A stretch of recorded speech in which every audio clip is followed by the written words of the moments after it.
Hello, everybody. My name is Magdalena Gonzalez, and today I'll be talking about the economic history of Mexico. I decided to pick Mexico as my country to do research on just because of my personal background. I am a Latina myself, and I remember the stories my parents used to tell me that my ancestors moved here to have a better life and get better jobs. And just I wanted to understand more about their history and why my family decided to move to the United States. So my four indicators is GDP, unemployment, inflation, and industrial production. So for GDP, according to Nomia, Mexico's GDP in 2019 prior to COVID was 1,258.21 trillion US dollars. And during the pandemic, the GDP dropped 17% and was at 1,040.37 trillion US dollars. However, according to the International Monetary Fund, Mexico is expected to have a 4.3 change at the end of 21, increasing just a little bit. For unemployment, according to Statista, Mexico's unemployment rate in 2019 was 3.34, which was pretty high already prior to the pandemic. And in 2020, the unemployment rate actually increased by 0.22%, making it 3.65. And unfortunately, according to SESI data, the unemployment rate is expected to rise up to 5.8% just because of how many people are losing their jobs.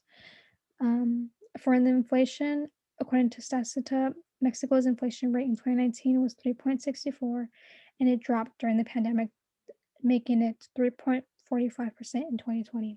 And it is estimated by Statista that the inflation rate will fall again by 0.24%, making it 3.26% in 2021.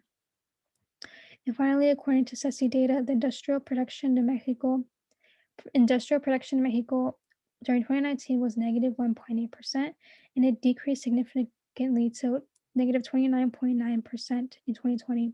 But fortunately, it has been able to increase by 26% and was last reported at negative 3.2%. Overall, I believe that each of these indicators during the upcoming quarter, they will all change. It'll be a little, I can see it being a little like up and down rates just because of how everything is changing. But I know that they will increase just a little bit just because we've been in a pandemic for now a year. And I feel like they have been finally been able to grasp how to deal with everything going on and change just a little bit what they're doing in order to raise it. So for GDP, like it said in the last sentence, they're expected to have a 4.3 change. I believe that that change will be positive, and because they're able to understand now, they know the precautions, what to do with everything, and it'll just be able to rise just because of what they're doing. But for unemployment, unfortunately, I believe that it will also rise, which is not good, just because many people won't have the motivation to find a job, or they can't go to their job because they don't have a car, or like just the small things that affect their everyday lives that just won't let them go to their job. Or it can be the companies that they don't have enough money to pay all their employees, so they might start to lay off their people. And like I said, just the small things that can make people lose the motivation or just lose their job in general. And for inflation, I believe that it can rise just because of now people, I see now people, now they're going out more and they're traveling a lot more. So I believe that people traveling a lot more back to Mexico for their vacations and everything, it will help the inflation rise just a little bit. And for industrial production as well, now that everybody's back to work, they now know the protocols that they need to take in order to be safe at work. I believe um, that the percentage can actually go into the positive ranges and not be so low. But it just takes people working together to finally um, rise from this pandemic.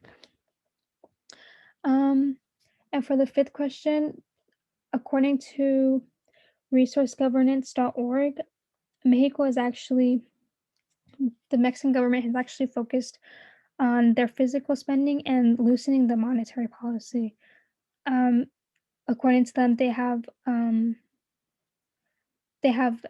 made plans with big companies such as Pemex, which is their oil company that is based in Mexico, and they have actually been able to make plans with them in order to discuss how much money they're receiving, how it can help the government, and vice versa. And right here it says The administration is gearing up to further inject cash into the company and improve its production and refining capacities, which can help every indicator on this list. So just the small things that they're doing, being able to meet with the bigger companies such as Pemex, which is a really strong company in Mexico. I think that that's going to be really helpful in the future. And for the last question, if I were part of the Economic Advising Council for the country, I believe, based on my understanding of the Keynesian and neoclassic government, I would think it'd be better to go with neoclassical government policies just because this policy focuses more on economic growth and stability rather than full employment, which is something that Mexico needs right now. As I said through everything, unemployment obviously is becoming higher, which is not helping. But if they're able to focus on just the economic parts and just grow, making sure that their GDP is growing and their inflation is being steady, and just like the overall economic parts, not so much the people, I believe that they could really get out of their deep hole that they've made for themselves and just work better and just think about the what they can do to rise, make everything, the people, the money, and just overall life in Mexico. Thank you.